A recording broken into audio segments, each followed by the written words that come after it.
Bonsoir à toutes et à tous et bienvenue dans cette nouvelle édition. Voici les titres. Une rencontre de sensibilisation à l'endroit des communautés de pêcheurs a récemment été organisée par le ministère des Ressources halieutiques à Aniho. Ce rendez-vous d'échange a permis d'expliquer à ces communautés l'importance du respect du repos biologique des ressources marines et la lutte contre la pêche illicite. Et puis la ville de Nice en France accueille depuis lundi dernier la 3e conférence des Nations Unies sur l'océan. Quels sont les enjeux de cette conférence? Les réponses dans un instant. C'est tout pour le sommaire, place au développement.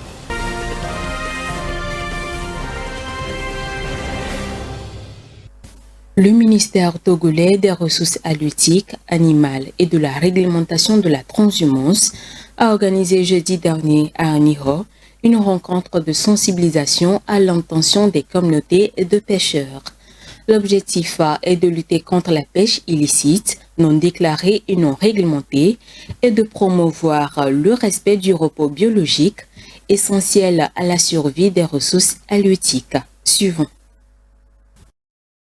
La ville d'Aniho a accueilli le 5 juin dernier une rencontre de sensibilisation à l'intention des communautés de pêcheurs. Organisée par le ministère des Ressources halieutiques, animales et de la réglementation de la transhumance, cette rencontre a réuni à la salle Patrice Alivi de la mairie Lac 1 les acteurs de la pêche des préfectures de Golfe, Vaud, Bamono et des Lacs. L'activité s'inscrivait dans le cadre de la célébration de la 8e édition de la Journée internationale de la lutte contre la pêche illicite, non déclarée et non réglementée INN. L'objectif poursuivi est de sensibiliser les participants à la responsabilité partagée dans la préservation des ressources marines et à l'importance d'une collaboration renforcée et également de présenter les enjeux de la lutte contre la pêche INN au Togo. La rencontre a aussi permis d'expliquer l'importance du respect du repos biologique des ressources halieutiques. La surexploitation des stocks de poissons causée en partie par la pêche illégale et le non-respect du repos biologique menacent gravement l'écosystème marin. Le repos biologique, période durant laquelle la pêche est interdite pour permettre aux espèces de se reproduire, est souvent ignoré par certains pêcheurs en quête de gains immédiats. En ouvrant la sensibilisation, le ministre d'État, ministre des Ressources halieutiques, le général Yak Damhan, dans son allocution, a souligné que le choix d'Aniho pour cette célébration n'est pas un hasard. Cette ville représente à la fois les défis et les opportunités liées à la gestion durable des ressources halieutiques. Des solutions ont été proposées pour lutter contre ce phénomène, notamment prendre conscience de la diminution des ressources halieutiques, pratiquer une pêche responsable visant la durabilité, respecter les réglementations et sanctionner les contrevenants, éviter de jeter les déchets dans l'eau et sur les plages.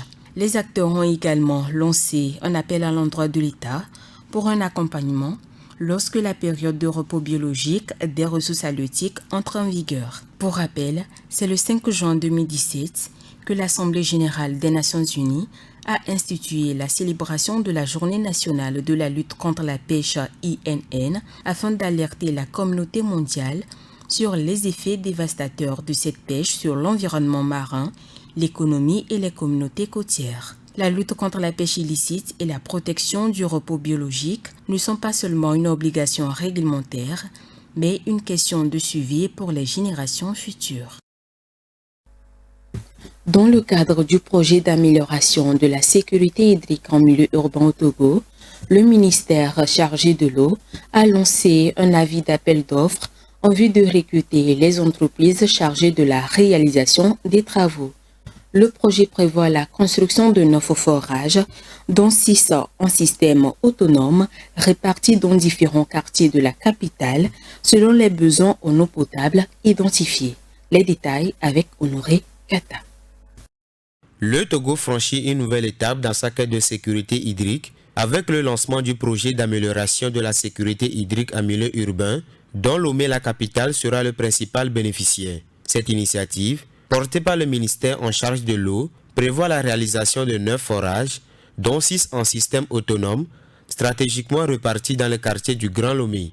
L'objectif, Améliorer durablement l'approvisionnement en eau potable dans les zones les plus déficitaires et répondre à une demande croissante, exacerbée par la pression démographique et le changement climatique. Ce projet s'inscrit dans le cadre plus large des engagements du gouvernement togolais en faveur d'un accès universel à l'eau potable d'ici 2030.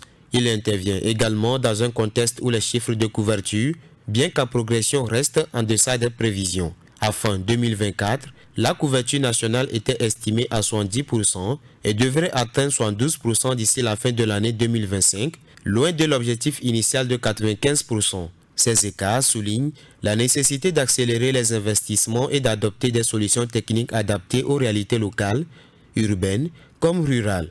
L'amélioration annoncée des taux de déserte en zone urbaine et semi-urbaine témoigne d'un volontarisme gouvernemental, mais aussi d'une prise de conscience de l'urgence. Au-delà des chiffres, il s'agit de garantir un droit fondamental, de prévenir les risques sanitaires liés à la consommation d'eau insalubre et de soutenir un développement inclusif. Dans cette optique, Lomé devient ainsi un terrain d'expérimentation clé où la réussite du projet pourrait servir de modèle pour d'autres centres urbains du pays. L'Association togolaise des journalistes engagés pour l'environnement, avec l'appui du Centre pour la justice environnementale au Togo, a organisé vendredi dernier à Lomé un atelier de formation des journalistes pour une sensibilisation durable à la transition énergétique au Togo et en Afrique de l'Ouest. Son objectif est d'outiller les journalistes afin qu'ils sensibilisent efficacement les populations locales sur l'impact des combustibles fossiles et sur la promotion des énergies renouvelables. Le compte rendu avec Vivas Amana. Aiguiser la plume des journalistes et les amener à jouer pleinement leur rôle, qui ne se limite pas qu'à informer, mais aussi de sensibiliser, d'investiguer et surtout de mettre en lumière les alternatives possibles sur les énergies renouvelables et les innovations locales et politiques ambitieuses pour une transition juste. C'est la mission que s'est donnée l'Association togolaise des journalistes engagés pour l'environnement ATJ2E à travers cet atelier de formation des journalistes pour une sensibilisation durable à la transition énergétique au Togo et en Afrique de l'Ouest, tenu ce 6 juin à Lomé. Cette initiative de l'ATJ2E est menée en collaboration avec le Centre pour la justice environnementale CJE Togo.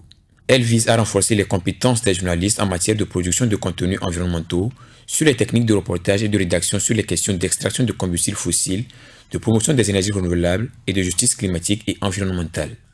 Aujourd'hui, cela n'est plus un secret de polichinelle à qui que ce soit. Il y a une urgence climatique. Aujourd'hui, on fait face véritablement à des problèmes liés à la dégradation de l'environnement, à la dégradation de nos terres, et il est important en tant que journaliste d'alerter et d'informer la population. Donc c'est dans ce cadre-là que nous avons mobilisé une vingtaine de journalistes et d'acteurs de la société civile avec le soutien de certains partenaires, donc DGF et l'Euro7, et avec le Centre pour la justice environnementale au Togo, pour sensibiliser et renforcer les capacités des journalistes sur l'importance de produire des sujets et des enquêtes sur la transition énergétique. Et en ça, nous attirons également l'attention des décideurs sur l'importance d'amener les sociétés, en tout cas les sociétés qui sont sur le territoire togolais, à progressivement se tourner vers la transition énergétique, parce que nous sommes véritablement dans une urgence et c'est important que l'énergie renouvelable soit une alternative. Pour le directeur du CJE Togo, joindre les journalistes à cette lutte qu'ils mènent est plus qu'important. Je dirais même que c'est plus que louable parce que les journalistes, ce sont des vecteurs de partage d'informations. Les journalistes font des relais des informations. Les journalistes vont chercher des informations et les relaient. Et donc, nous avons jugé important d'associer les journalistes à cette formation pour qu'on puisse les outiller mieux à chercher les informations qui sont enfouies. Et dès lors que ces informations sont dehors, les journalistes peuvent les partager. Et c'est des enquêtes, des investigations qui sont faites. Et les journalistes ont cette technique-là à la base. Et nous voulons nous profiter de cette technique des journalistes pour aller plus loin dans cette thématique de transition énergétique juste. Les journalistes bénéficiaires de cette formation affirment qu'ils œuvrent déjà sur ces points énumérés et que cette formation vient à point nommé pour galvaniser leur engagement afin que les résultats soient réels et positifs. Nous, les journalistes, nous sommes alors invités à produire des articles, à produire des vidéos, des reportages pour amener la communauté à savoir que les énergies fossiles sont destructrices et donc il faut donc que nous arrivions à mettre en place cette énergie ou bien cette action pour aller de l'énergie renouvelable. Utiliser le solaire, utiliser l'éolienne, utiliser l'hydraulique pour produire de l'énergie.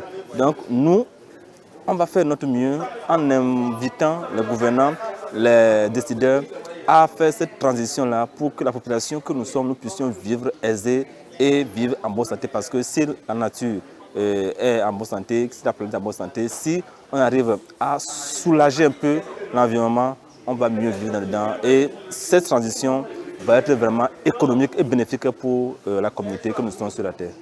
Précisons qu'ils sont au total une vingtaine de journalistes à être bénéficiaires de cette formation. Depuis lundi dernier, s'est ouverte la 3e conférence des Nations Unies sur les océans dans la ville de Nice, au sud de la France. Elle est co-organisée cette année par le Costa Rica et revêt des enjeux importants et urgents de l'heure face aux défis auxquels sont confrontés les océans.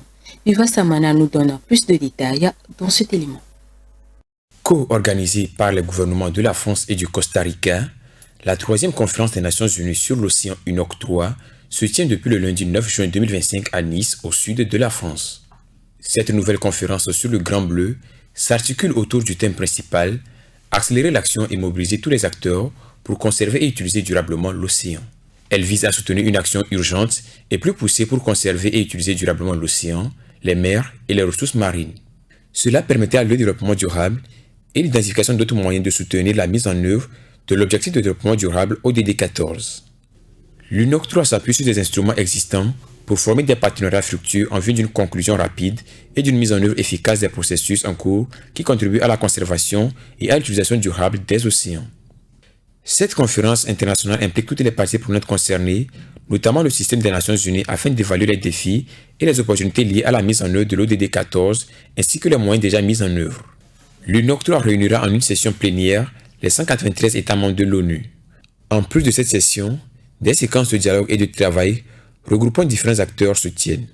Ces séances de travail appelées Ocean Action Panels mettent en valeur l'engagement des parties prenantes, la création de coalitions et de projets en faveur du Grand Bleu. Elles permettent d'ancrer la conférence dans l'action en proposant des solutions concrètes à l'ensemble des participants. La conférence des Nations Unies sur l'océan UNOC 3 qui s'achève le 13 juin 2025 a été précédée de 3 événements spéciaux. Il s'agit du One Ocean Science Congress, du Blue Economy and Finance Forum et de la conférence dédiée à la coalition Ocean Rise and Coastal Resilience.